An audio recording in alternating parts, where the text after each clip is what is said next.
جب سارے راستے بند ہو جائیں، در در کی ٹھوکریں مل رہی ہوں، کوئی آپ کا ساتھ دینے والا نہ ہو، تو گھبرائیں مت اور سورہ الم نشرح کا یہ عمل کر لیں۔ اللہ غیب سے آپ کی مدد کریں گے، فرشتے آپ کی مدد کے لیے روانہ ہوں گے، پریشانیاں مصیبتیں جھٹ سے ختم ہو جائیں گی۔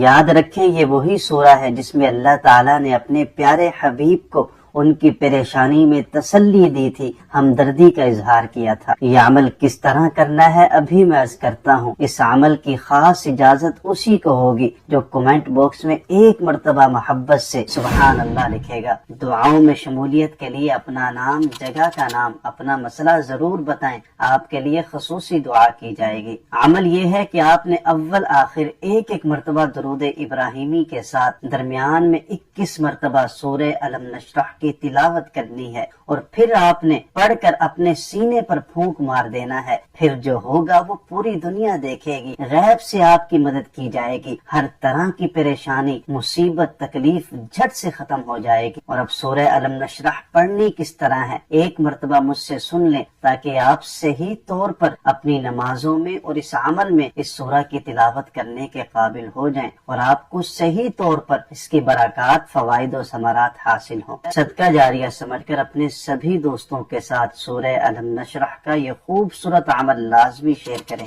جزاک اللہ۔